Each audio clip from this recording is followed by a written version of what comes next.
Magandang araw po sa inyong lahat. Bago po tayo magsimula, gusto ko lang po kayo bigyan ng isang magandang paliwanag.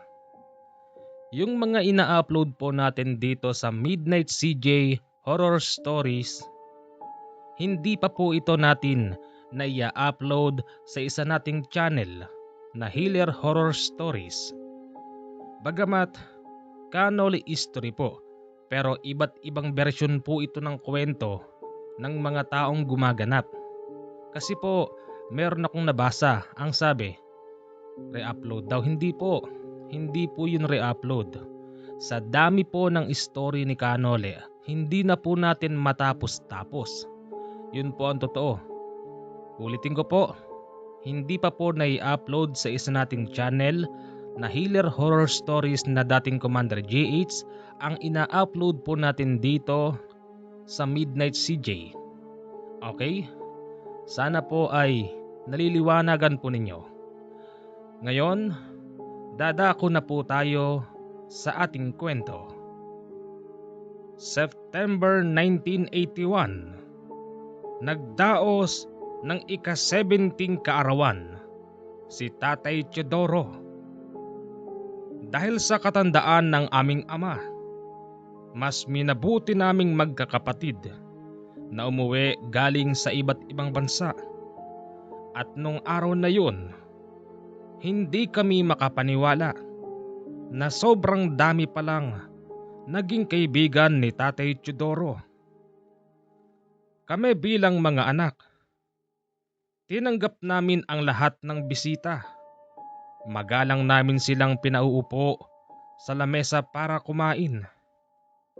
Hindi na namin nakuhang tanungin si tatay at si nanay kung sino-sino ba ang mga bisita na yun. Basta't tanggap lang kami ng tanggap ng bisita. Alam naming magkakapatid sa aming sarili na ang tatay namin ay isang tinaguriang albularyo sa aming baryo. Bagamat ang aming nanay ay isa namang mangkukulam. Pero yung pangungulam ni nanay, ginagamit lang niya kapag kami ang nasasakdal. Ibig sabihin, gagamitin lang ni nanay ang kanyang kapangyarihan sa pangungulam kapag sinasaktan na kaming mga anak niya. Magpagayon pa man, hindi naman kami pinilit ni tatay at ni nanay na mapunta sa amin ang kani-kanilang kakayanan. Nung kaarawan ni tatay, hindi namin napansin na isa sa mga bisita ang may dalang matinding galit kay nanay at kay tatay. Habang nagkakantahan ng happy birthday, sumingit yung tao na yun ng "Happy birthday, Teodoro! Buhay ka pa pala! Akalain mo yun? Umabot ka sa gantong edad?" Sino ka? Anong kailangan mo? Naparito ka ba para manggulo sa aking kaarawan? Ay, kumain ka na lang. Naghanda ang mga anak ko ng maraming pagkain para wala tayong problema. Sa punto na yon lumapit na ako. Nagtanong ako kung ano bang problema kasi napansin kong hindi yata maganda ang dating ng taong yun. Ano ba yan? Tay, anong meron dito? Delphin, wala ito anak. Hindi tay eh. Parang napansin ko, galit yata yung tao. Kaibigan, hindi ka namang galit, hindi ba? Hindi ako galit. Katunayan, binati pa nga kita ng happy birthday. Ako nga pala si Terso. Siya si Delphin ang anak ko. Alam ko, maliit pa lang si Delphin. Kilala ko na siya. Manong Terso, Kung kayo naman po'y pumunta rito para manggulo, huwag naman ho. Masaya lang tayo ngayon. Maraming pagkain, maraming pulutan. Kung naman ang galit nyo kay tatay. Hindi ako galit. Binati ko pa nga eh.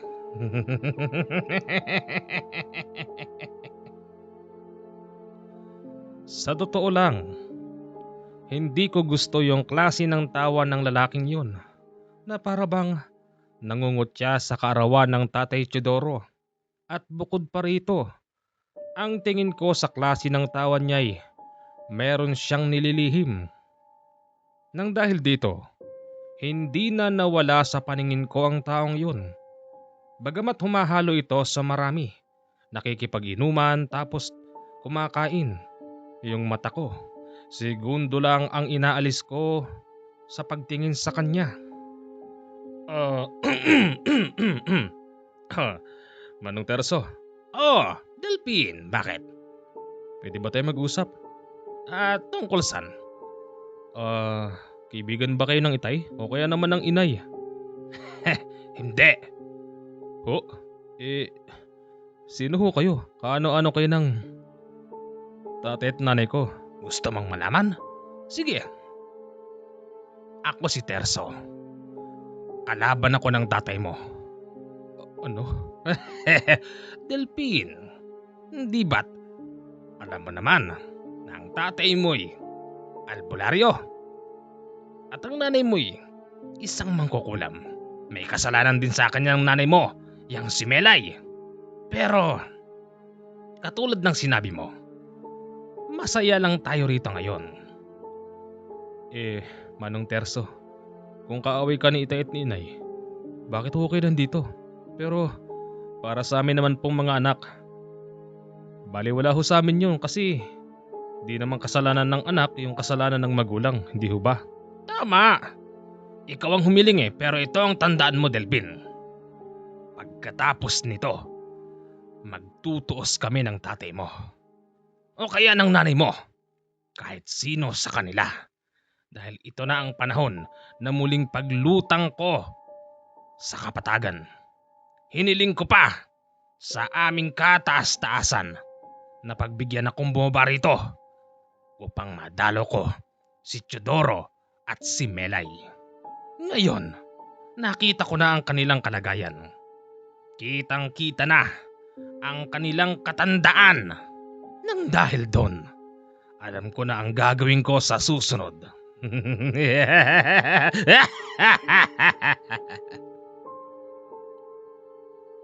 Napikon ako sa taong yun, kaya't ipinagtulakan ko siya papalabas. Napansin pala yon ni inay, kaya't dali-dali niya akong pinuntahan. Delphin, anak, ano ba yan? Nay bastos ito Nagbabalak ng masama sa inyo. Uy, Melay. Huwag mo na akong ipagtanggol pa sa anak mo. Okay lang yan. Maganda nga itong makita ng lahat ng mga tao rito ang mukha ko. Upang sa gayon, kung ano man ang mangyari sa inyong mag-asawa, ako ang pagbibintangan. Tercio, sumosobra ka na. Tinanggap ka namin dito bilang isang tao kahit hindi ka naman totoong tao, tapos yan ang isusukli mo? Wala kang hiya. Bakit? Ang isang gabunan na katulad ko, marunong bang maya? Ha? Magpasalamat kayong mag-asawa. Kasi hindi ko isinagawa ngayon ang plano ko dahil kung nagkataon sa harapan ng mga bisita ninyo, yari kayong mag-asawa. Baliw, umalis ka na nga. Baka di ako makapagtimpi sa'yo bunutang kita dyan. Delphin, yan ang isa mong malaking pagkakamali pag ginawa mo yan. Oo, alam mo ba? Hindi ako tinatabla ng bala. Kaya kung nagbabalak kang ako'y traidorin, isipin mo muna ng 100 beses kung tatalab ba sa akin yan o hindi. Ano? Sige nga, hinahamon kita, Delphin. Huwag kang mag-iskandalo rito. Pwede ho ba, Manong Terso? Umalis na ho kayo. Alis! O sige, bantayan mo ang nanay at tatay mo. Dahil baka ito na ang huling beses mo silang makapiling.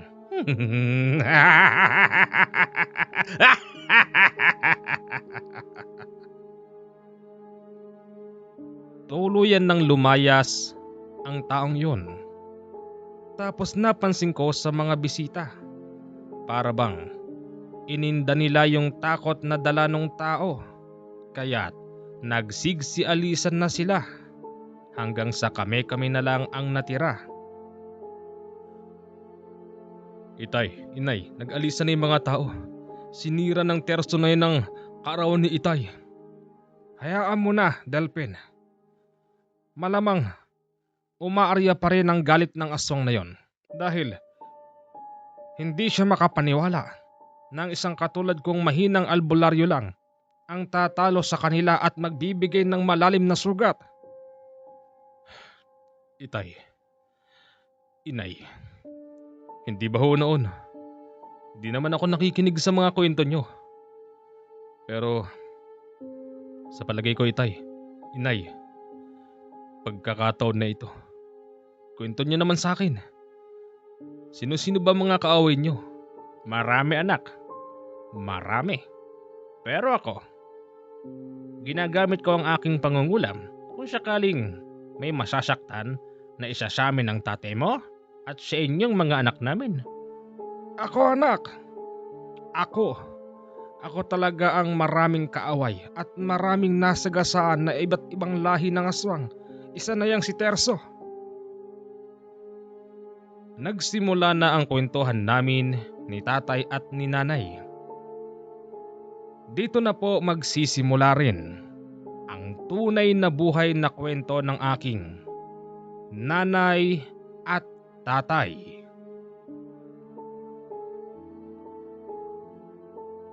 Bawasan natin ang taon ng 30. Nung mga panahong yun, ang aking tatay medyo bata-bata pa at sadyang malakas. Yung nanay ko naman ganun din. At nung mga panahong ito, hindi pa po ako ipinapanganak. Melay? Bakit, Chidoro? Ano bang nangyayari sa'yo? Kakaibe. Magsarado nga tayo ng maaga. Bakit? Basta, hindi ko alam. Parang iba tong pakiramdam ko. Ano ka ba? 3:00 ng hapon pa lang. Baka may dumating pang pasyente mo. Kahit na, tatanggihan ko muna kasi iba yung pakawari ko eh. Ibe. Bakit? Ano bang nararamdaman mo? Parang may mangyayari. Habang nagkukwentuhan ng mag-asawa, may tumatakbong isang bata. Agad yun pumasok sa kanila at tinanong sila kung manggagamot pa raw ba ng ganong oras. Gamutin niyo po yung tatay ko. Pakipuntahan po sa bahay. Teka bata, sino bang tatay mo? Ang tatay ko po'y... Hindi na tinuloy ng bata ang kanyang sasabihin kasi nakatingin ito sa bintana. Itinuturo nito yung isang bupalong kalabaw sa ibabaw ng mga naglalakihang kalabaw. May mga nagliliparang mga insekto. Kasabay nun ang mabilis na pagpulasan ng mga kalabaw hanggang sa yung isa hindi nakatakbo. Nagtataka sila kung anong dahilan ng hindi pagtakbo ng natitirang kalabaw hanggang sa napansin ng albularyong si Chidoro na tila ba pinagkakalipunpunan ng iba't ibang uri ng insekto yung nasabing kalabaw. Hala, Chidoro! Kalabaw mo yata yun! Oo nga no. Teka, Anong ginagawa nila sa kalabaw ko? Mabilis na pinuntahan ni Teodoro ang alaga. Inabutan niya yung iba't ibang klase ng insekto. Ayon kay Teodoro, yung insekto raw na yon ay hindi na makikita sa panahon ngayon. May mga naglalakihang ipin at may sungay. Ultimong sa mga galamay, may mga matutulis na kung ano-ano na para bang sa uwang. Ang ginawa noon ni Teodoro, gamit ang malapad nitong sombrero, pilit niyang itinaboy ang napakaraming iba't ibang klase ng insekto. Pero napansin niyang napapaluhod na ang kanyang kalabaw. Nagkaroon din ito ng puta-putaking mga sugat sa katawan. Doon lang napagtanto ni Teodoro na matutulis pala ang ngipin at galamay ng mga nasabing insekto. Pambihira! Hindi basta insekto itong mga ito. Alam niya sa kanyang sarili na ang mga insekto na yun ay pakawala ng kanyang mga kalaban. Bilang isang albularyo, gumawa siya ng paraan. Nag-orasyon si Teodoro, kaya't bigla ring nawala ang mga yun. Pero huli na ang lahat dahil sugatan na ang likod ng kalabaw.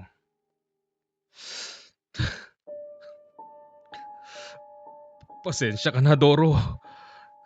Pasensya ka na. Huli na ako ng dating. Doro, lumabang ka. Tatapalan natin ang halamang gamot yung mga sugat mo. Doro! Oh, Teodoro, anong nangyari sa kalabaw natin? Hala, ang dami niyang sugat. Melay, ang lalaki ng ipin ng mga insekto na yun. Hala, Teodoro, kumuha ka na agad ng halamang gamot ng matapalan niyan. Sige, Melay. Ikaw na munang bahala rito kay Doro. Oo, sige. Doro, ayos ka lang ba, Doro? Umunga ka nga, Doro. Dati-dati, kapag kinakausap ni Melay ang kalabaw nilang si Doro, tila ba nakakaintindi yun? Kapag sinabing umuunga yung kalabaw. Pero sa pagkakataong yun, hindi na umunga yung kalabaw. Kapansin-pansin din na meron itong bahagyang luha sa mata. Maya-maya pa dumarating na ang albularyong si Teodoro. Bit-bit ang isang basket ng halamang gamot. Agad niya itong pinitpit at itinapal sa likuran ng sugatan na kalabaw. Pero huli na ang lahat. Doro? Melay, ano nangyari kay Doro? Kanina okay pa naman siya. Hindi! Doro! Doro! Gumising ka, Doro!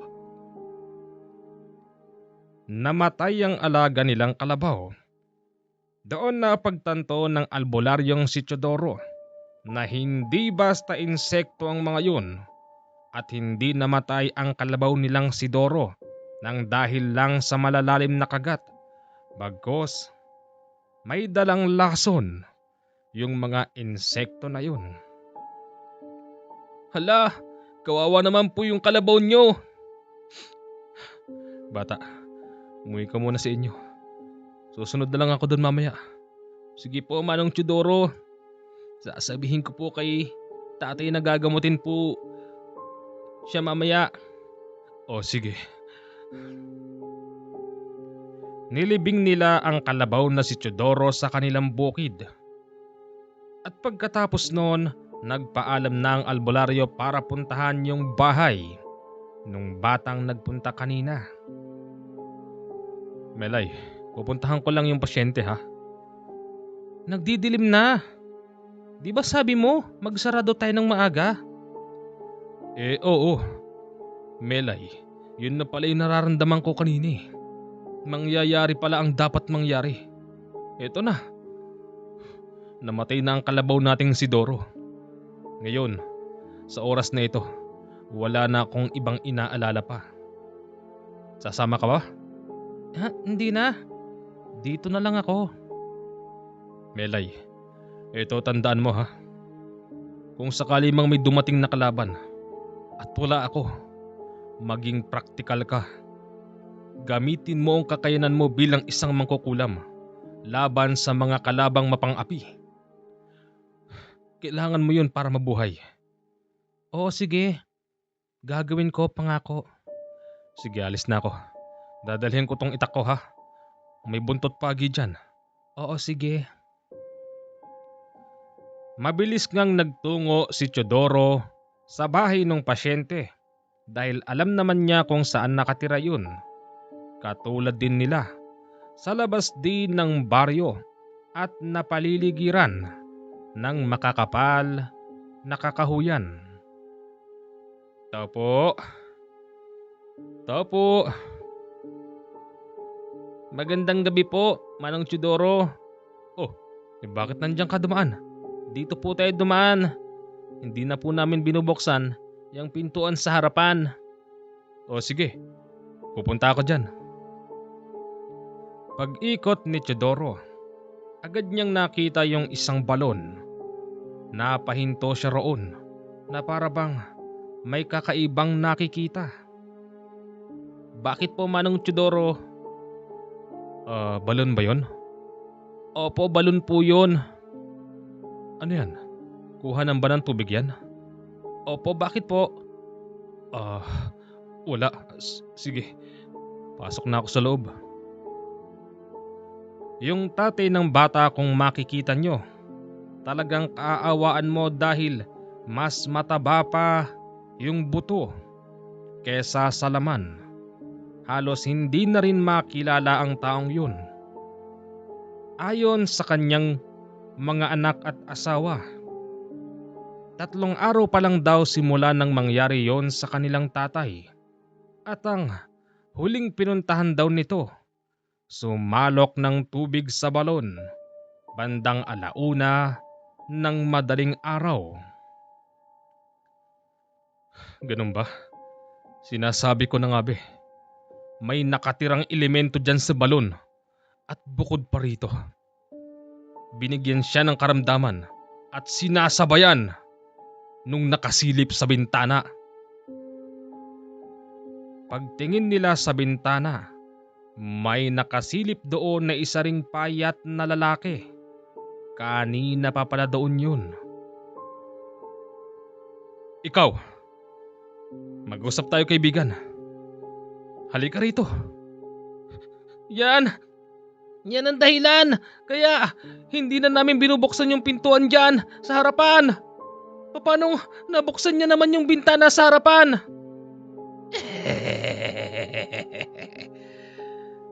Natumbok mo, Teodoro. Sino ka ba? Ha? Ano bang nagawa sa'yo ng taong to? Tinignan ni Teodoro yung pamilya sa loob. Nagsisiksikan sila sa iisang sulok na takot na takot. Yung nakasilip naman sa bintana ay tumalon at tuluyan nang nakapasok sa loob. Diyan ka lang. Huwag kang masyadong lalapit. Baka mapano ka. Ikaw pala si Teodoro. Oo. Ako nga, bakit? May problema ka ron? Anong kasalanan sa'yo ng taong to? At bakit dinadagdagan mo yung sakit na ibinigay nung nakatira sa balon? Nakatira sa balon? Sigurado kang may nakatira doon? Paano kung sabihin ko sa'yong ako din ang nakatira doon? Ha, Teodoro? Ano? Yung balon po na yan matagal na naming iniigiban.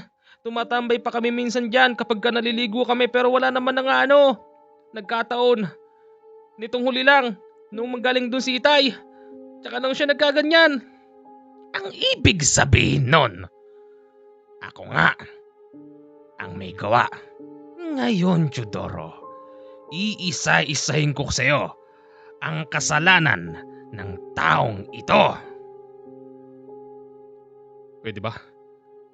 Tigilan mo na siya.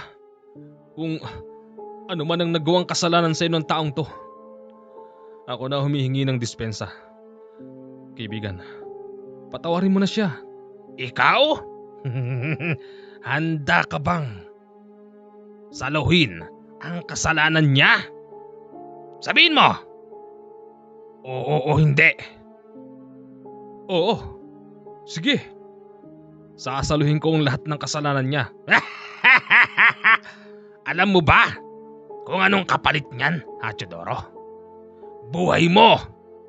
Buhay mo! Ngayon, ora mismo, pagagalingin ko ang taong ito. At ikaw ang siyang magiging kapalit. Mga kaibigan,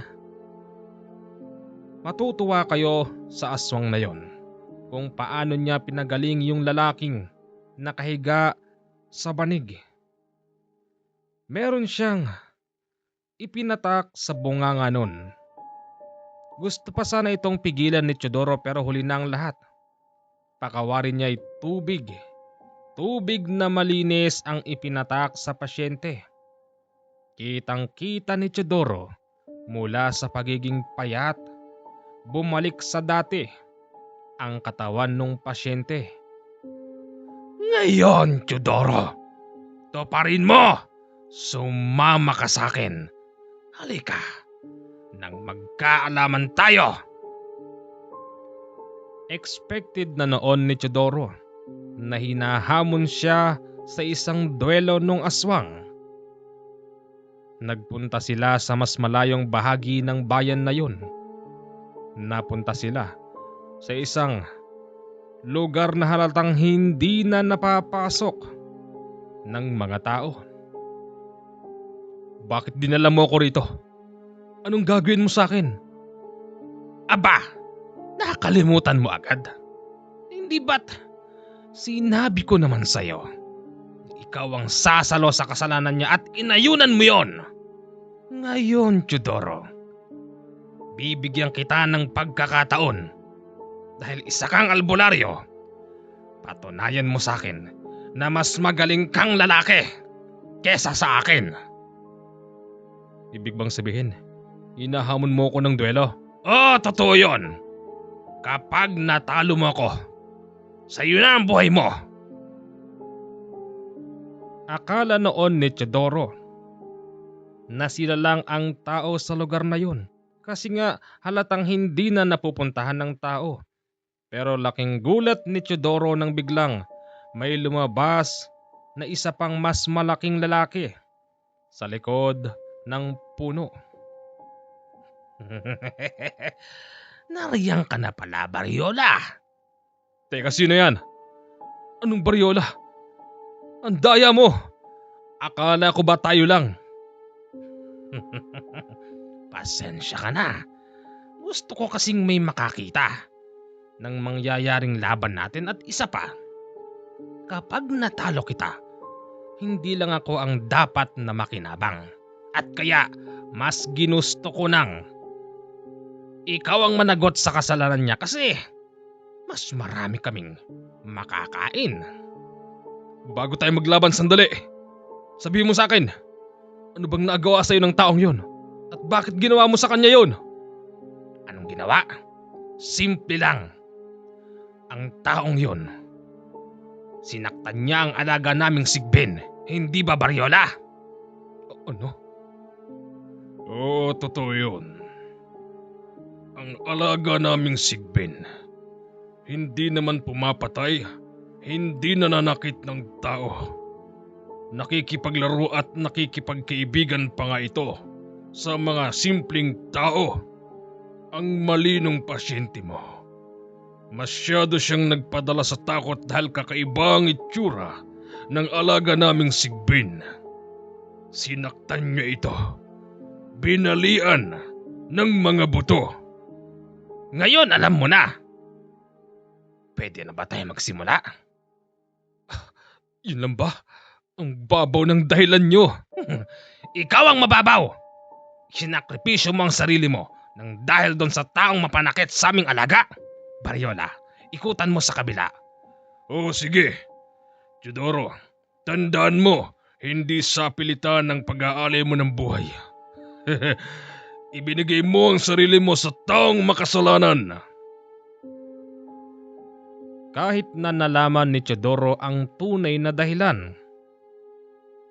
Hindi naman siya nagsisisi, kaya't nilabanan niya ang dalawang yun. Bago ka namin tapusin, gusto kong malaman mo kung sino ako. Ako si Terso. At ako naman si Bariola. Kaya humanda ka, Teodoro. Minaliit nila ang albularyong si Teodoro kasi yung itak nito'y naiwan niya sa bahay ng pasyente. Tanging bag na lang niya na nakasukbit sa kanyang tagliran ang natitira. Sa pagkakaalam ni Terso at ni Bariola, ang nandun ay mga halamang gamot lang. Pero nang buksan ito ni Teodoro, tumambad sa kanila yung isang maliit na punyal. Humaba yun kaya't agad niyang inasbaran si Bariola nang hindi niya namamalayan. Agad na putol ang isang braso ni Bariola. Tapos tinuhog niya ang katawan nun. Hindi! Napakagulang mo! Humanda ka sa akin! Sugod na! Dami mong sinasabi. Malakas na albularyo si Bariola. Hindi natin ito pwedeng ihalin tulad sa iba na puro hilot-hilot lang ang kayang gawin. Sa ilang iglap lang, nagawa niyang patumbahin ang isa pang aswang na si Terso at tinapakan niya ang dibdib nun. Wag Teodoro, nagsisisi na ako. Hindi pala kita dapat kinalaban, dapat pala naging magkaibigan tayo. Magkaibigan? Hindi ako nakikipagkaibigan sa mga katulad nyo, lalo na sa mga palagay kong hindi na magbabagong buhay. Yan ang totoo. Terso, anong ginagawa mo? Bakit nakikipag-usap ka sa kanya? Hayaan mong tapusin niya tayo, Terso. Unti-unting gumagapang noon si Bariola dahil nakapokus noon si Teodoro kay Terso. Plano niya ay gagamitan niya ng matulis na koko si Teodoro, pero hindi na nangyari yun.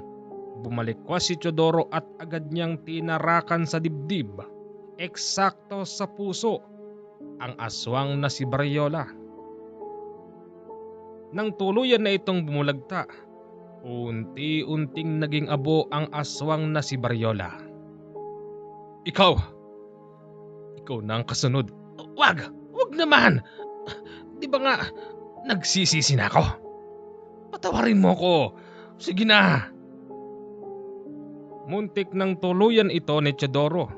Mabuti na lang naalala niya ang payo ng kanyang maestro na kapag sumusuko na ang kalaban, bigyan ng ikalawang pagkakataon. At syempre, kailangan pangaralan, kailangan ng pagbabagong buhay. Magpasalamat ka, Terso. Naaalala ko pa rin magpahanggang sa ngayon kahit na 10 taon na ang nakalipas. Ang paalala sa akin ng mas bata sa aking maestro. Ano? Sino yon? Sige na, umalis ka na. Sa'yo na ang buhay mo. Alagaan mo yan. Magbagong buhay ka. At huwag mong isipin, Terso, na kahit malayo ka na hindi kita susundan. Hahabulin kita kahit saan ka magpunta sa oras na magkamali ka. Ano? Hindi yun ang iniisip ko.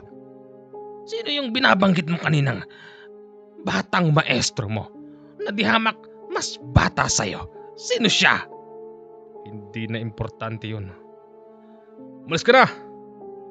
Sige, salamat!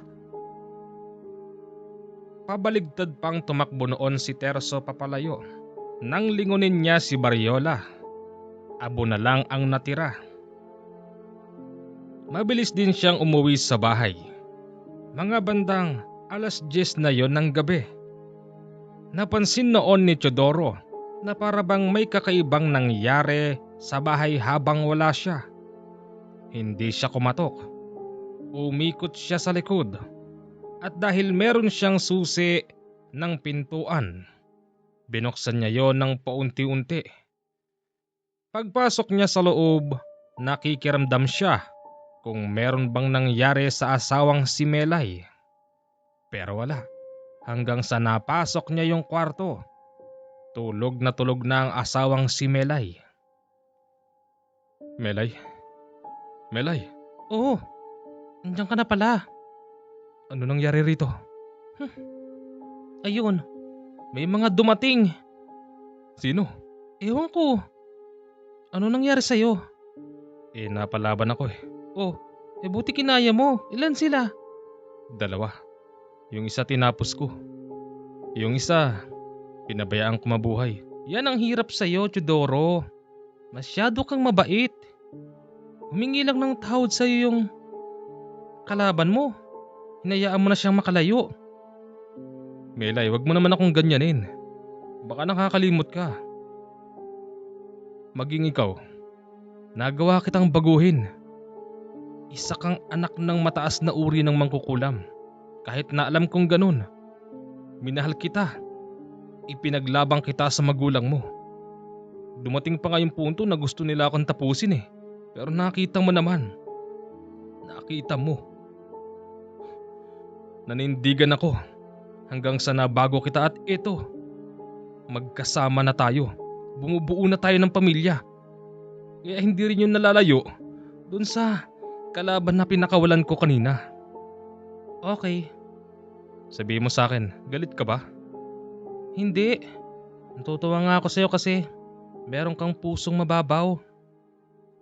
Melay, sa mahigit 10 taon kong naging disipulo ng maestro kong dihamak mas bata sa akin, natutunan ko ang mga bagay-bagay. Sa loob ng 10 taon, hinubog ako sa iba't ibang klaseng kaisipan, sa kakayanan kung papaano maging mapagkumbaba, kung papaano magpatawad ng mga taong masasama, at kung papaanong tumapos ng totoong kalaban na hindi na magbabago pa. Sa madaling sabi, Melay, tinuruan ako ng mahusay. Oo na, Chudoro. Tara, kumain na tayo. Di pa rin kasi ako kumakain eh. Habang kumakain sila, ikinuwento ni Melay na kaninang araw may paikot-ikot na mga naglalakihang aso. Bagamat alam ni Melay na hindi naman basta-basta ang mga yun. Sinunod lang daw ni Melay ang bilin ng asawa na kung sakaling buhay na niya ang nakataya, gamitin ang pamamaraan sa pangungulam. Oh, buti namang ginawa mo yun. Aba syempre. Ba't di ko gagawin yun para sa buhay ko yun? Salamat naman kung ganun. Sarap ng niluto mo, ano ba to? Kinarni ko na yung manok mo dyan. Ano? Melay naman, bakit yun? Alin dun? Yung itim. Kala ko yung... Buti na lang. Hindi yung isa kasi, alam mo namang napakikinabangan natin ng itlog niyan. Oo nga eh. Ano ba nangyari dun sa pasyente mo? Yun. Pinapayat ng husto. Di ka maniniwala. Mas mataba pa yung buto kaysa sa laman. Ano? Oo, tapos bumilib ako dun sa asong na si Terso. Parang may nilaglag siyang tubig mula dun sa palad niya. Dire-diretso na pumunta yun sa lalamunan ng pasyente. Alam mo, isa pa yun sa dahilan kung bakit ko siya pinakawalan. Kasi para bang napansin ko meron siyang puso. Alam ko na, Chudoro. Inalay mo na naman ang buhay mo, no? Pinalit mo na naman yung sarili mo dun sa kasalanan ng pasyente. Oo, totoo yun. Sabi ko na nga ba eh, Chudoro, ilang beses mo bang gagawin yan? Ilang beses mo bang ilalagay ang sarili mo sa kapahamakan? Isipin mo naman ako. Melay, ang pagiging albularyo ay pag-aalay ng buhay. Natural lang na ibigay ko ang buhay ko sa mga taong nangangailangan. At oo, iniisip kita, pero alam ko sa sarili ko na kahit na ipalit ko yung buhay ko sa taong hinahamak ng mga kalaban, kayang-kaya kong lampasan yun. Tandaan mo, Melay, hindi basta albularyo ang asawa mo. Ang lahat ng ito ay natutunan ko. Oo na, babanggitin mo na naman yung Nolesto. Wala akong sawang banggitin yun. Dahil yun ang totoo. Oo na. Ay, kumain ka na nga dyan. Pasensya ka na ha. Kinabukasan, magang-maga, ang nakagawian noon ni Teodoro. Magja-jogging siya papaikot sa kabukiran. Pilapil lang ang tanging tinatapakan noon ni Teodoro kasi nga papaikot sa kanyang bahay ay bukid. Pero hindi naman lahat yon ay sa kanya. Habang nagja-jogging si Teodoro magang-maga, agad niyang nabungaran sa kakahuyan yung huminto na isang jeep owner. Sa palagay niya'y pasyente ang nakasakay doon at sa kanya pupunta. Teka, aga naman ang mga yun. Maya-maya pa napansin na ni Teodoro mula sa kanyang bahay. Kumakaway ang asawang si Melay, kaya't mabilis siyang umuwi. O Melay, bakit? May pasyente. Hindi yata makalakad, binubuhat nila, tulungan mo. Ha? Oo, sige.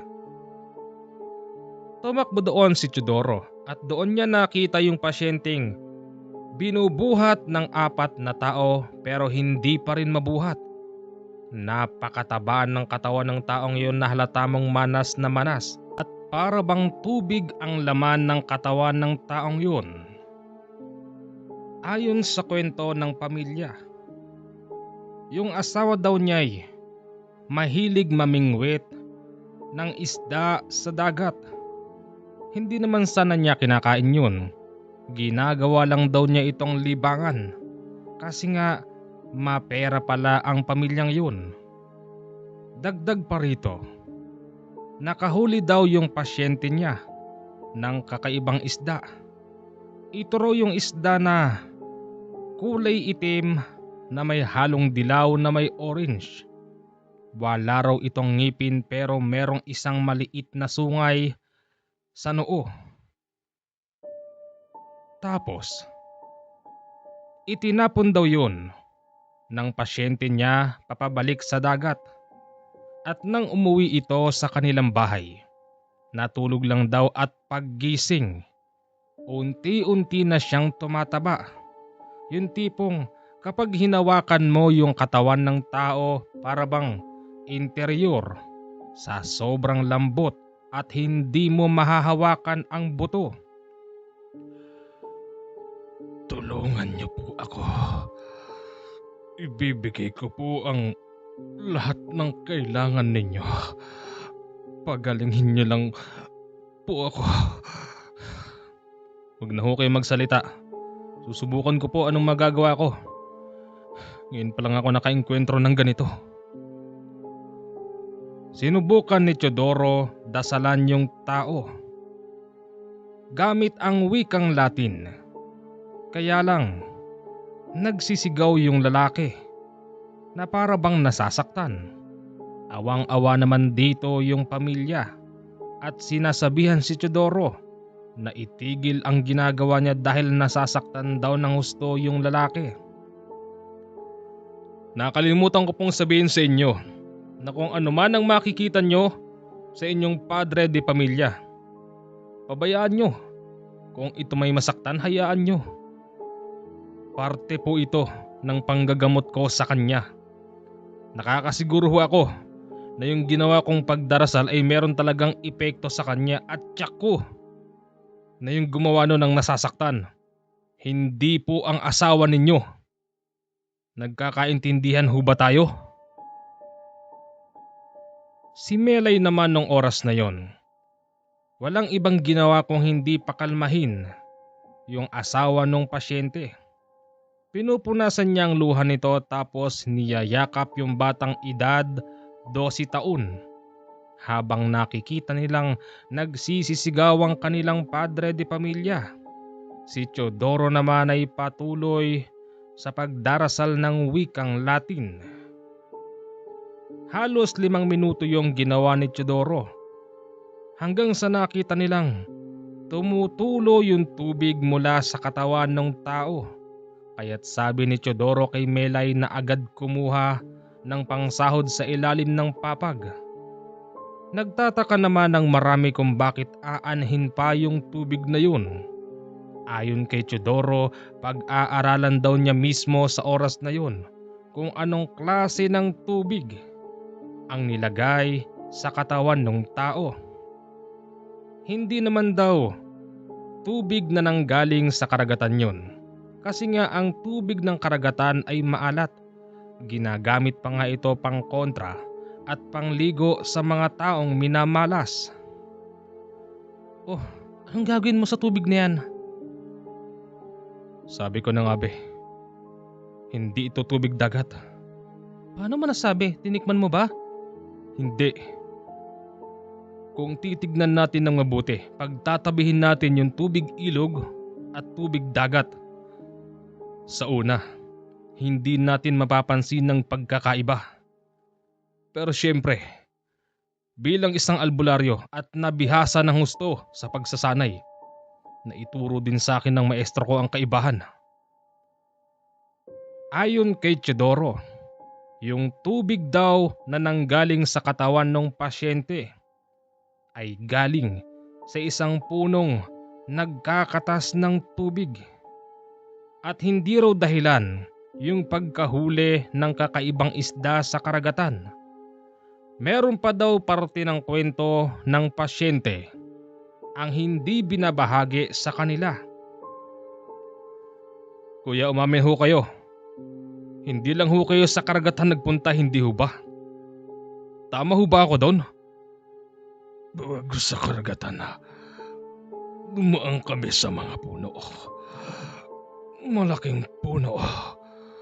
Sabi ko na nga be, marahil meron ho kayo nagambala roon. Ayon sa pagdedetalye ng pasyente niya, malaking puno, mataba na hindi kayang akapin ng 4 na tao. Umihi daw siya doon nang hindi man lang nagpapasintabi. Siyempre, tayong mga Pilipino, meron po tayong paniniwala na kapag iihi ka lalo na't pag madilim, kailangan mong magtabi-tabi baka maihian mo ang hindi mo nakikita. Kung ganon, dito lang ho kayo. Lalabas ho muna ako. Teka, saan ka pupunta? Sasama ka sa akin, Melay. Halika. Diyan ho muna kayo ha. Tumangulang yung pamilya ng pasyente at isinama niya si Melay sa hindi kalayuan. Anong ginagawa natin dito? Melay, ngayon mo magagamit ang pagiging mangkukulam mo. Ano? Anong ibig mong sabihin? Melay, yung gumawa ron sa tao na yun, hindi ko kayang kausapin kung hindi ko siya pupuntahan sa mismong lugar. Melay, ngayon kita kailangan. Tawagin mo yung kung sino man dyan na dapat mong tawagin. Gusto ko iparating mo dun sa gumulo dun sa tao yung gusto kong sabihin. Kailangan kita. Sige na, tumawag ka na ng kahit na sino. Gets naman na ni Melay ang ibig sabihin ng asawa. Nagsalita ito sa wikang hindi rin maintindihan ni Teodoro. Maya-maya pa agad na bumulaslas sa kanilang harapan ng isang matandang hukluban. May hawak itong tungkod at sa dulo nito, para bang bungo yata ng maliit na unggoy ang nakalagay. Ikaw ba ang tumawag sa akin? Bakit? Anong kailangan mo sa akin? Hindi ho ako. Ang asawa ko. Kinausap ni Melay ang matandang yon. Sinabi naman ni Teodoro ang dapat niyang sabihin at iparating sa kung anumang klasing laman lupa ang dumali sa pasyente. Susundin ko ang gusto mo. Sa isang kondisyones. Ano yun? Ipagkakaloob mo sa akin ang isang mutya na makukuha ko dito sa iyong lupain. Ano? May kapalit pa? Talagang ganon. Sige, kung ayaw mo, aalis na ako. Teka, sandali lamang. Ano bang mutya yun? Itinuro ng matandang hukluban yung puno ng saging. Alam na agad ni Teodoro ang ibig niyang sabihin, kaya't napa-oo na lang siya. Sige, babalik ako. Makalipas lang ang 5 minuto. Nawala ang matandang hukluban sa harapan ng mag-asawa, kaya't inutusan ni Teodoro si Melay na bumalik na sa bahay upang sabihin sa mga tao na inaayos na ni Teodoro ang problema. Makalipas nga ang ilang minuto, bumalik yung matandang hukluban. Akala ni Teodoro nag-iisa lang ito. Sa likod ng matanda lumabas ang isang maliit na hanggang bewang na nakakatakot na kulay itim na nilalang. Meron itong matulis na pangil, buragat ang mata, pango ang ilong tapos nakahubad. Siya ba? Siya ba? Ang nagpapatawag sa akin? Siya ba? Siya ba? Oo, ako nga yung kaibigan. Marahil naabala kita sa iyong pagpapahinga. Pwede bang humingi ako sa iyo ng pabor? Bakit? Anong pabor? Anong pabor? Pabor na pwede mo bang ibigay na lang sa akin ang taong umihi dun sa bahay mo? Ako na lang ang parusahan mo. Huwag na lang siya, kaibigan. Maawa ka naman sa kanya. Ang taong yun ay mayaman. Tumutulong sa mga simpleng tao. Namimigay ng pagkain sa mga taong kapuspalad. Ang gusto ko mangyari. Siya mismo ang humingi sa akin ng patawad. Pero hindi na siya makabangon. Kayo ang humihingi sa akin ng pabor. Kaya, kayo ang pupunta rito. Ayoko sa bahay mo. Naintindihan ko. Naintindihan ko.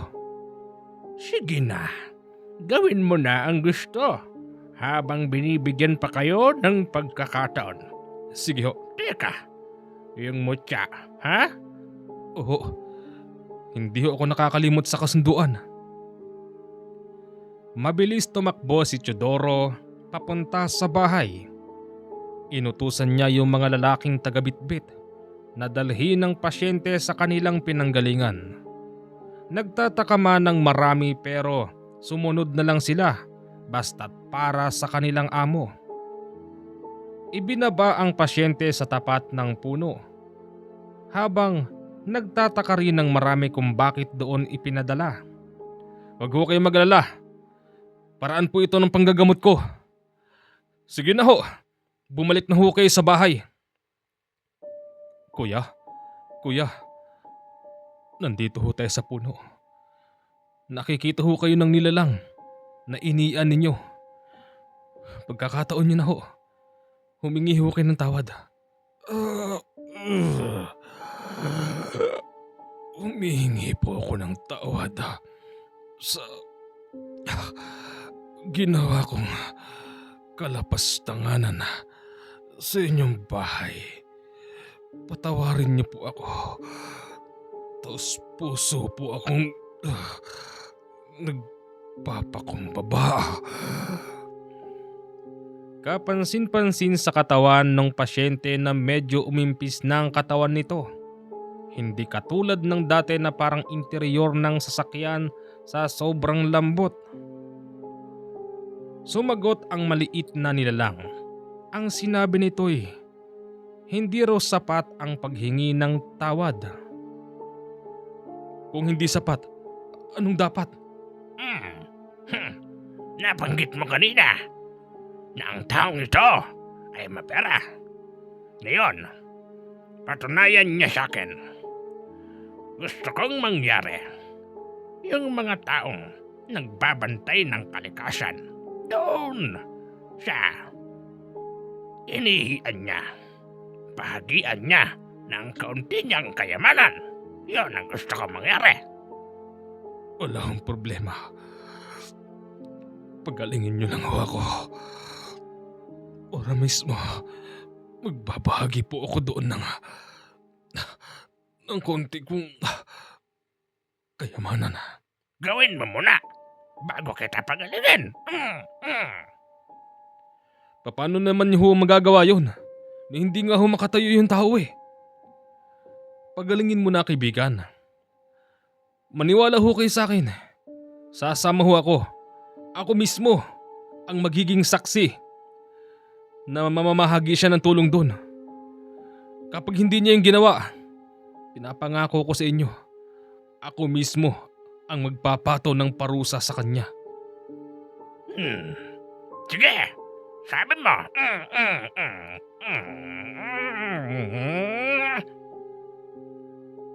Ora mismo, gumaling yung tao. Tumayo ang pasyente. Gulat na gulat sa sarili niya kung paano siya bigla ang gumaling, pero sabi noon ni Teodoro, hindi na daw mahalaga yun. Sige na ho, bumalik na kayo ron. Madali ho kayo. Pagkaalis ng pasyente, kinausap ni Teodoro yung matandang hukluban. Patawa-tawa ito. At tuwang-tuwa dahil magkakaroon na raw siya ng mutyang matagal na niyang pinapangarap. Kunin mo na. Ngayon na, Teodoro. Ngayon na. Kailangan ko yun. Hindi pa sa ngayon. Bakit? Makukuha ko lang yan pagsapit ng unang araw ng mahal na araw. Niloloko mo ako. Hindi. Hindi kita niloloko. Kung gusto mo, mayroon ako doon sa bahay. Bibigay ko sa'yo. Para man lang makatupad ako sa usapan. Hindi ka pa rin tumapad sa usapan. Ang usapan natin, yung sa saging na yon. Hindi pa nga po pwede. Sige, subukan mong kunin. Kung makukuha mo. Pero sasabihin ko sa'yo, kaibigan, hindi pa talaga po pwede. Sa pa may bantay doon. Alam naman ng matandang yun na talagang hindi pa po pwede. Hindi na niya pinilit ang gusto niya, kaya't nagpaalam na ito kay Teodoro at nangakong babalik pagdating ng mahal na araw. Natuwa yung taong yun, kaya't ang sabi niya kay Teodoro, bukas na bukas magpapasama itong balikan yung lugar para mamahagi ng tulong dun sa mga taong nangangalaga ng kalikasan. Nasunod naman ang gusto ng maliit na nilalang. Pagkatapos nun, nagpakita ito sa kanila ng personal at nagpasalamat.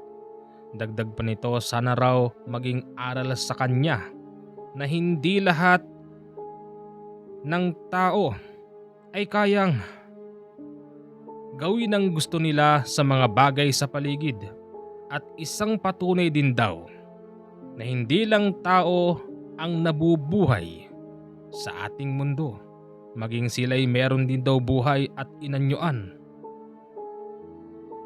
Sa mga sumunod na linggo, nagtataka noon ng mag-asawa kung bakit palaging may umaamoy sa kanila na usok. Mabangong amoy, minsan mabaho. Hinahanap nila kung saan nanggagaling ang amoy na yun, pero hindi nila makita. Anong amoy yun? Teodoro! Di ko nga alam eh. Di naman galing doon. Dito. Diyan. Baka galing sa lupa. Uy, hindi ah. Malabong manggaling sa lupa yun. Ano ka ba? Huwag mo nga binabanggit yun. Sabi ng maestro ko, kapag binanggit mo raw yung mga bagay na yun, siguradong ano? Basta, kinikilabutan ako, Melay.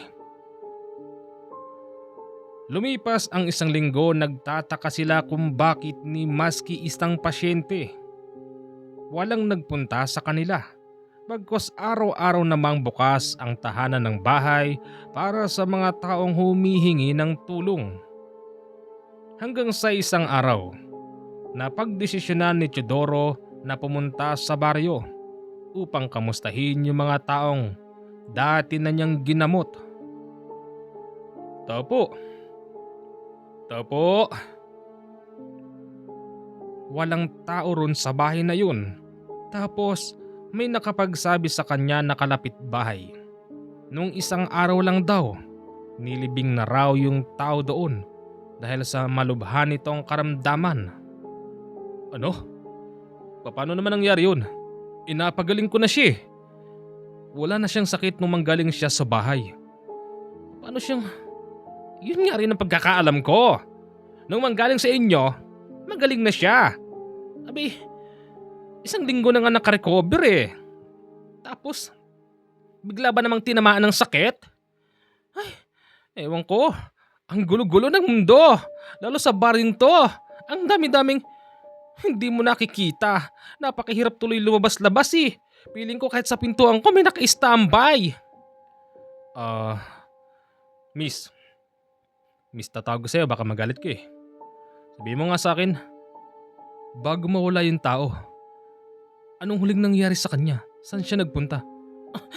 Ang balita ako kasi, yung tao na yun, lagi daw may nakikita. Nagpupunta na nga lang sa Casillas. Sumisigaw. Matutulog, sumisigaw. Nagluluto sa kalan, sumisigaw. Ang sabi daw, yung usok daw ng kalan, lumilikha daw ng mukhang nakakatakot. Ganon? Oo. Tapos, meron pang ang time na lumabas siya ng bahay. Nagsisisigaw siya. May nakita raw na nakakatakot. Nagpunta pa nga dito eh, kaya pinagtabuyan ko baka kasi yung malas niya sa amin pa mapunta. Inalala ni Teodoro ang sakit ng taong yun. Doon niya naalalang meron nga palang nagpapakita sa kanya. Sa pagkakaalam ni Teodoro, tinapos niya na yun. At ang ginamit niya pang tapos doon sa nakikita ng tao isang makapangyarihang talata. Paano nangyari yun? Ang alam ko tapos na siya. Hindi ito maaari. Ganun nga po. Kaya alam mo yung huling takbo niya, naku po. Nadulas. Dere-derecho ron sa sapa. Natusok. Natusok? Opo. Halika. Sasamahan ko kayo kung saan natusok yung tao. Unang tingin pa lang ni Teodoro doon sa pinagtusukan para bang merong nagtatagong anino. Sa kahoy na yun na para bang sinadyang inilagay. Diyan! Diyan po yun! Diyan natusok yung pasyente nyo. Hindi. May naglagay. Ano? Wala pong naglagay niyan. Pero sa pagkakaalam namin talagang nakabol yung puno na yan. Pero walang tulis yun. Tsaka yung punong nakabol dyan, yung sanga nun, gupok na. Paano nangyaring naging sariwa? Yun na nga. Siya nga pala. Saan ang bahirit ni Mang Tomas? Si Mang Tomas doon sa gawidon. Nako! Oo pala. Buti nabanggit mo si Mang Tomas. Alam niyo po ba? Yang si Mang Tomas? Parang ewan ko. Asong yata. Ano? Paano naging asong yung tao? Yung sabi nila eh. Bulong-bulungan dito, Mang Teodoro. Na yung si Mang Tomas daw eh. Inubos daw lahat nung alaga nilang manok sa likod. Yung bang mga paitlugin? Ganun ba? Sige na, alis muna ako. Sige, mag-iingat ka ha? Oo, sige. Agad niyang pinuntahan yung bahay ni Mang Tomas. Pagdating doon, rinig na rinig niya yung sigawan ng mga tao sa loob na para bang may kinatatakutan sa loob ng bahay.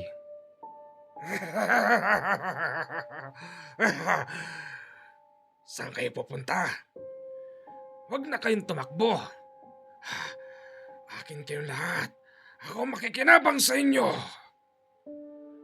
Mang Tomas, Ha! Sino ka? ako ito. Si Chidoro, yung albularyo. Huli na ang lahat. Chidoro, huli na. Akin na ang katawang ito. Akin na ito. Napansin agad ni Chidoro na may sanib ang taong yun. Kaya nga, agad niyang nilabas ang isa sa kanyang alas. Sinabihan niya si Tomas na tumigil na. Dahil kapag hindi, uunahin niya yung nakasapi. Ganon? Chidoro, paano mo magagawa yon? Oh, nakasapi ako sa kanya. Kaya't hindi niya alam ang ginagawa niya. Alam mo, meron akong ginagamit na isang espesyal na mutya na pamatay sa mga hindi nakikitang nanggugulo sa mga tao. Ano yan? Wag! O kita mo, nilabas ko lang ang aking trabungko ng ahas. Nasilaw ka na. Sisiguruhin ko sa'yo kung sino ka man. Ipapakain kita rito. Wag! Wag? Wag pala ha? Naintindihan ni Chidoro ang sitwasyon kaya nga't makapangyarihang trabungko ng ahas ang pinangtapat niya rito. Dahil yon ang purpose nito. At bukod pa rito syempre meron itong dalang malakas na proteksyon at swerte sa taong magtatangan nito. Tanging si Chidoro lang ang nakakita sa paglabas ng anino mula sa trabungko ng ahas papunta kay Tomas. Kaya't bumulagta si Tomas at biglang nagkikikisay. Mang Tomas, hoy! Gising ho! Hoy, Mang Tomas! Chidoro! Chidoro! Ikaw ba yan? Ako nga ito. Ay, salamat. Akala ko hindi na ako makakabalik eh. Bakit ho ba? Nandun ako sa isang madilim na lugar. May naririnig akong nakakatakot na boses. Tapos nakakita ako ng isang maliit na liwanag. Liwanag! Sindan ko yon. At nang makalabas ako, ikaw ang nakita ko. Ito pala ako. Bakit ako nakahiga rito? Tignan mo yung mga anak mo. Yung asawa mo. Nagsusimiksik sa isang sulok. Natatakot sila. Pasensya na kayo. Hindi ko alam. Hindi ko alam. Natapos ang problema ni Mang Tomas noong araw na yun sa pamamagitan ng makapangyarihang trabungko ng ahas. Nagtanong si Mang Tomas kung saan matatagpuan ang iba pang mga pasyente. Ayon dito yung iba namatay na raw. Ganon? Kung di pala ako lumabas ng bahay ko at pumunta rito sa baryo, di ko pala malalaman. Sa palagay ko, Chidoro, halos lahat ng tinulungan mo, pinagaling ay binabalikan ng kamag-anak o ng kung sino pa mang nakalaban mo. Katulad ko, muntik na rin, Chidoro. Pasensya na ho, parang nadami pa kayo. Hindi, wala kang dapat ihingi ng tawad. Kami ang may gawa nito. Sige ho, at pupuntahan ko yung bahay ng iba. Mag-iingat ka, Chidoro. Oo. Pupuntahan na niya yung bahay ng isang pasyente nang maharang siya sa barangay. Hoy! Hoy, Chidoro! Sandali lang. Oh? Halika rito! Bakit po? Mamaya na lang po at may importante po akong lakad. Wala nang mas importante pa sa sasabihin ko sa iyo. Bakit ho, Kapitan? Ano ho ba yun? Chidoro, hindi ba albularyo ka? Opo. Chidoro, pagkakataon na rin to para malaman mo ang buong katotohanan. Ang baryo natin, ilang gabi nang sinasalanta ng mga mapagsamantalang gutom sa laman. Gutom sa laman? Aswang. May aswang dito sa atin at ang pinaghihinalaan ko, yung bagong salta rito sa atin. Bagong salta? Saan ho nakatira? Halika't ituturo ko sa iyo. dahil sa ito'y isang mahalagang bagay din para kay Teodoro.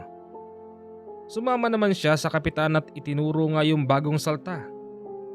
Dalawang lalaki na halos ayaw magpakita sa liwanag ng araw. Yung dalawang yon, Teodoro. Sila ang pinaghihinalaan namin dito. Kap, paano nyo naman po nasabi yun? Nakausap nyo na ba sila? Paano ko makakausap? Nakita mong halos hindi man lang sumisilip sa pintuan o kaya naman sa bintana. Takot yata sa araw ang mga ito. Kap, babalik na lang ho ako. Pupuntahan ko lang po si... Sino? Yung dati mong pasyente? Wala na, patay na yun. Dalawang matanda nang namatay at sa pagkakaalam ko ng sanhi ng kanilang kamatayan purong aksidente. Aksidente? Parang katulad sa nangyari sa isa kong pasyente, natusok daw ng kahoy. Yun na nga. At base sa kanilang pamilya at sa aking pag-aanalisa, ang mga taong yun ay parabang sinasaniban na katulad ni Mang Tomas. Kap, si... Yung bata ba? Wala na rin yun. Nalunod siya sa ilog. Dito ka na muna. Tapusin muna natin ang problemang ito. Sige na, Teodoro. Pagbigyan mo na ako. Sige ho, Kapitan. Pinagbigyan nga ni Teodoro si Kapitan at inalam na rin niya kung ano ba ang sanhi ng sinasabing may pangyayaring kakaiba sa baryo. Talaga ba? Sigurado ho ba kayo na yung dalawang yun ay... Oo, sigurado ako dyan. Hindi naman magkakaganto ang baryo natin kung hindi dahil sa kanila. Lalapitan ko. Teka, mali ang desisyon mo. Huwag ka munang lumapit. Tsak na normal sila ngayon. Kahit ho, nasa normal silang katauhan. Kung talagang sila ang mga aswang na sinasabi niyo nanggugulo rito, wala akong problema. Malalaman at malalaman ko yun. Nilapitan sila ni Teodoro. Tinanong kung sino sila. Pero pagharap, nagulat siya dahil isa roon si Terso. Terso? Ikaw? Anong ginagawa mo rito? Teodoro, teka, magpapaliwanag ako. Hindi ba sinabi ko sa'yo? Magbagong buhay ka na. Teodoro, oo, magbabagong buhay ako. Kaya lang naman ako nandito kasi dito may trabaho eh. Bigla na lang lumapit sa kanila si Kapitan at itinuro si Terso. Sinabing, yang lalaking yan ang minsang nakitang kumakain ng alaga niyang manok. Hindi ho totoo yun. Hindi ako kumakain ng manok. Ikaw? Ikaw ang isang salarin. Nakita kita. Huwag ka nang magkunwari pa. Terso, halika nga rito. Mag-usap nga tayo. Kinaladkad niya si Terso papunta sa likod ng bahay. At doon walang ulit niya itong inasbaran. Nagmamakaawan naman noon si Terso. Hindi nga ako yon. Maniwala ka. Baka napagbintangan lang ako. Nakilala ka eh. Isa pa, kayong dalawa ng kasama mo rito ang pinagbibintangan ng mga tao. Umalis ka na rito, Terso. Bibigyan kita ng ikalawang pagkakataon. Lisanin mo ang baryo. Sige na. Akala noon ni Teodoro aalis na si Terso. Kaya't pagsapit ng gabi, matutulog na sana silang mag-asawa nang biglang kumatok si Terso sa kanilang bahay. Huwag mo nang pagbuksan. Alam mo namang aswang yan. Nabobosisan ko siya. Si Terso yan. Bumungad sa kanya ang mukha ni Terso. Akala naman ni Teodoro hihingi lang ito ng tawad o kaya na may magpapaalam. Nagulat siya dahil bigla siya nitong sinuntok sa mukha. Lumabas din ang matulis nitong kuko at akmang tutuhugin ang mukha ni Teodoro. pero mabilis siyang nakabalikwas. Halos mabali-bali ang kanang braso ni Terso nang salagin yon ni Teodoro. Ikaw Terso, dapat pala sa'yo, hindi na binibigyan pa ng pagkakataon. Patawad na Teodoro. Gusto lang naman kitang gulatin eh. Nandito ako para sabihin sa iyong aalis na ako. Aalis na ako. Mabuti pa nga, umalis ka na. Tapos na ang problema. Lumayas na noon ang aswang na si Terso. At lumipas ng lumipas ang mahabang panahon. Nakatandaan na ni tatay at ni nanay na wala nang naging problema. At heto na nga, umidad na kami ng ganito. Akala namin walang problema kasi iniiwan namin silang magkakapatid at galing kami sa iba't ibang bansa. Tapos tay, ano nangyari? Yun lang naman anak. Hindi ko naman akalain na magbabalik pa pala rito ang Terso na yon. Siya madaling sabi mga anak. Meron kaming problema ng tatay ninyo na dapat naming tapusin. Aalis kami. Maiwang kayo rito. Pero inay, tay, hindi ho po pwede. Delphin anak, nasimulan na namin to ng nanay mo. Sa loob ng mahabang panahon. Ngayong bumabalik si Terso at sa palagay ko'y hindi pa nakakalimot. Kinakailangan na tapusin namin ng inay mo ang laban na ito. Pero itay, hindi ba kayo nakikinig sa akin? Yung kalaban nyo hindi man lang nagbago ng itsura. Ganun pa rin. Kayo matanda na ho kayo ni inay. Kinakailangan nyo na munang magpahinga rito sa bahay. Hayaan nyo na yun. Tsak na marami namang albularyo na dapat nang tumapat sa kanila. Hindi nagpapigil ang mag-asawang matanda. Yun ding oras na yon, pumasok sila sa kanilang kwarto. Tay, inay, ano bang ginagawa nyo dyan? Ginagayak namin ang mga gamit namin anak. Sisiguraduhin namin ng tatay mo na tatapusin na namin ang problemang ito. Hindi na namin aantayin pang merong masaktan sa inyo mga anak. Kami na ang pupunta kay Terso.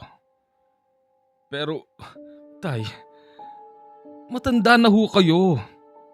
Magretiro na ho kayo sa pagiging albularyo. At kayo naman nay, talikuran nyo ng pagiging mangkukulam nyo. Delphin, ang pagiging mangkukulam ng inyong nanay, kailanman ay hindi ko idinuldul sa inyo. Ginagamit ko lang ito kung may masasaktan sa inyo. Ngayon, ipinapangako ko sa inyo mga anak, gagamitin ko ulit ito kasi merong banta. Delphin, sa pag-alis namin ng nanay mo, ikaw nang bahala sa mga kapatid mo ha. At sa mga apo ko. At wag na wag nyo kaming susundan. Kung saan man kami pupunta. Nagkakaintindihan ba tayo ha? Saan ba kayo pupunta? Hindi rin namin alam. Hindi namin alam kung saan matatagpuan si Terso.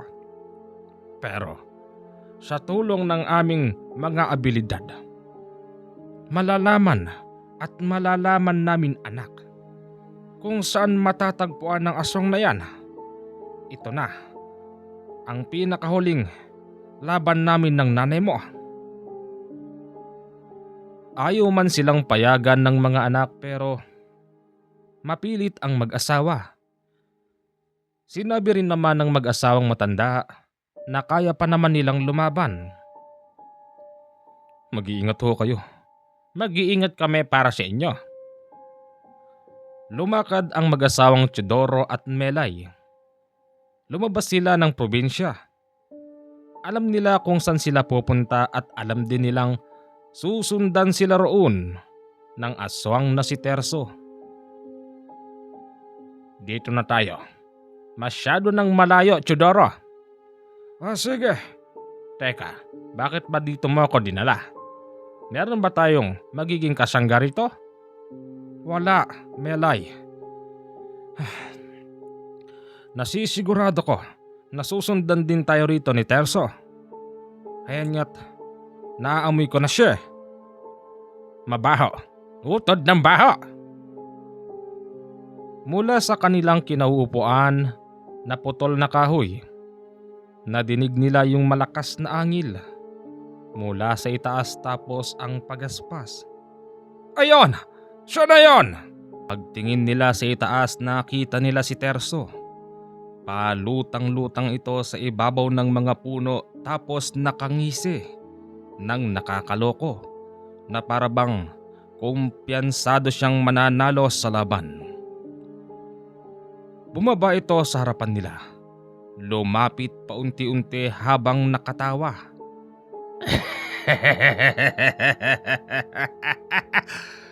Mabuti naman at tumigil na kayo sa paglalakbay.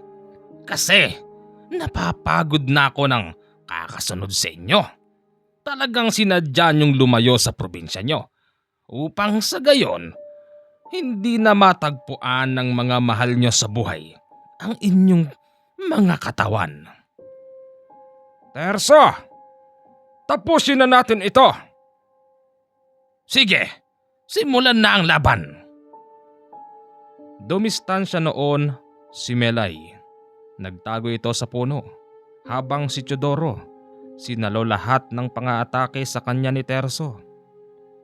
Kung inaakala nating walang gagawin si Melay sa pinagtaguan, diyan tayo nagkamali dahil bilang isang mataas na uri din ng mangkukulam, sa pamamagitan ng orasyon kaya niyang makipaglaban. Matapos mag-orasyon si Melay, nakita ni Chudoro sa pinanggalingan ng asawa ay may lumalapit na kulay itim na anino. Sinakal noon si Terso kaya't hindi ito makakilos. Ano ito? Yan! Yan ang kakayanan ng asawa ko! Hindi basta sakalang ginawa nito kasi para bang bumabaon ng kamay ng aninong itim sa katawan ni Terso. Ramdam din niya na para bang merong inilalagay sa katawan ang kanyang anino. Ano na, Terso? Mararamdaman mo kung gaano kalakas ang aking pangungulam. Binitiwan ng anino si Terso. Bigla itong bumulagta tapos ramdam nitong para bang may gumagapang nakakaiba sa katawan niya. Napakadaya niyong mag-asawa. At bakit hindi? Hindi rin naman kami magtataka kung meron kang kasama, Terso. Meron pa palang iba bukod sa kanila. Sa mga puno naglabasa ng hindi mabilang na kalahi ni Terso. Halika rito, Melay. Halika rito. Lumapit ka sa akin. Oo, nariyan na. Nag-akap ang mag-asawa kasi alam nila sa pagkakataon na yon, wala silang magiging laban sa mga ito. Marami kasi ang mga kalahi ni Terso nung oras na yon. Nahuli lang kami ng dating. Patawarin mo kami, Terso. Sila ba ang pangako mo sa aming pagkain? Sila nga. Sila nga. Kung ganun, maraming salamat sa iyo. Mabubusog na naman kami sa hapong ito. Pagkain. Yun pala ang pangako sa kanila ni Terso. Kaya naman pala sumama ang isang damukal na aswang na kalahi ni Terso. Inikutan ng mga ito ang mag-asawa. Sa pagkakataon na yon, hindi na nila plano pang lumaban. Pero pinagbibigyan sila ng pagkakataon ng aswang. Bago man lang namin kayo tikman, bakit hindi kayo lumaban? Binibigyan namin kayo ng pagkakataon na ipagtanggol ang mga sarili ninyo.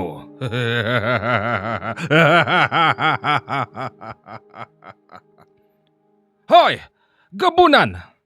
Hindi na! Hindi mo ba nakikita ang kalagayan namin? Matanda na kami, Gabunan. Sa palagay naman naming mag-asawa, nagawa na namin ang lahat habang kami nabubuhay, kaya tanggap na namin na hanggang dito na lang kami. Ano pang inaantay nyo? Sumugod na kayo. Pagtulong-tulungan nyo kami. Sa totoo lang, pagdating sa ganyang eksenay, medyo nakukonsensya ako. Lalo na't kapag hindi lumalaban ang pagkain.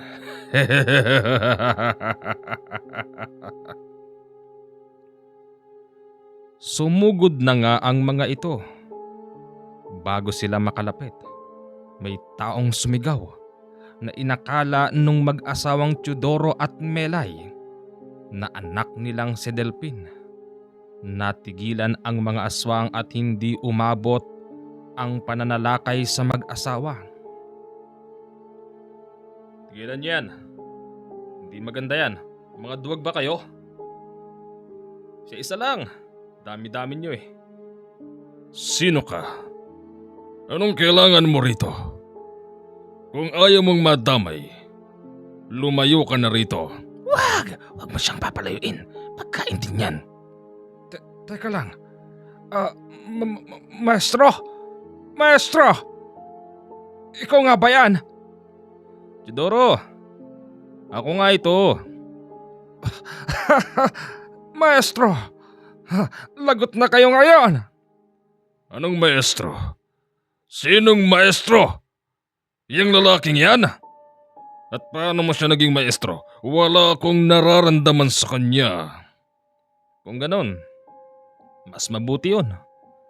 Inuulit ko, hindi kayo mga tunay na lalaki. Mga bakla kayo. Ang dami-dami nyo. 2 matanda lang. Pagtutulong-tulungan nyo pa? O bakit hindi nyo sa akin gawin? Pagtulong-tulungan nyo ako. Kahit magsabay-sabay na kayong lahat. Mayabang! Tampalasan! Sige! Siya ang unahin nyo! Sa pagkakataong yon, yung lalaking dumating ang inuna ng mga aswang. Naglabas ito ng punyal mula sa kanyang tagiliran at humaba ng humaba ng kulang kalahating dipa. Lahat ng sumugod, tigi-tigisang hataw lang at agad na namamatay. Ang matandang Melay naman, hindi nito napansin sa likod niya meron palang aswang. Agad siya nitong hinaltak at ipinasok sa maraming kasukalan. Sinundan yon ng matandang Teodoro, kaya lang sa bilis ng pagkilos ng humaltak sa asawang si Melay, hindi niya na ito inabutan. Habang yung lalaking rumescue sa kanila patuloy na nakikipaglaban at sumisigaw yun. Huwag mong pabayaan ang asawa mo! Hanapin mo siya! Sigaw sa kanya nun. Maya-maya pa halos lahat napatumba na. Hindi na rin binigyan pa ng pagkakataon dahil nauubos na ang oras. At yung tumangay kay Melay, desidido siyang tapusin. Hinabol si Teodoro ng lalaking yon at inabutan siya hanggang sa sinabi nito na doon sa gawiron tumakbo yung aswang na humatak kay Melay. Sa madaling sabi, nailigaw siya. Ganun ba, maestro? Sige, dun tayo. Sa kasamaang palad, inabutan nila yung aswang na humatak kay Melay pero busog na. Tatawa-tawa ito habang nakapamayawang. Asawa ko! Melay! Huli na kayo. Wala na. Nanantakan ko na. Magbabayad ka! Magbabayad ka! Inutos ni Teodoro sa kanyang maestro na kung maaari wag nang hayaan pang makatakbo ang aswang na tumapos kay Melay. Sinunod naman yon ng kanyang maestro sa pamamagitan ng pamako at sa pangbalot ng katawan. Biglang bumagsak ang aswang at doon nakabawi si Teodoro. Gamit ang itak nito, wala siyang awa. Ikaw ang tumapos sa asawa ko. Kaya't tatapusin na rin kita. Okay lang. Natikman ko naman ang asawa mo. Ganon! Sige, etong sa'yo.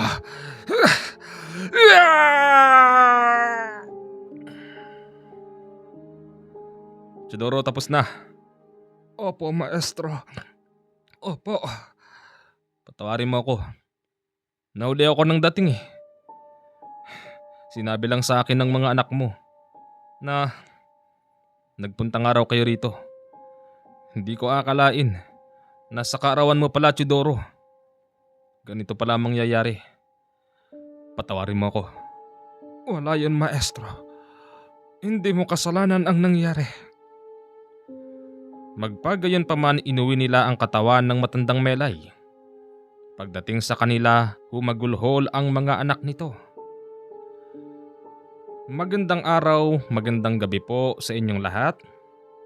Ito po ang ating magandang kwento.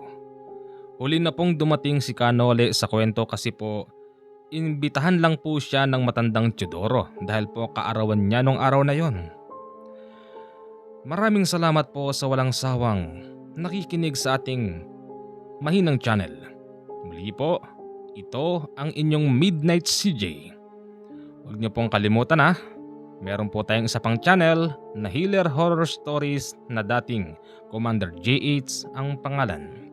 Maraming salamat po sa inyong lahat. Mabuhay po kayo.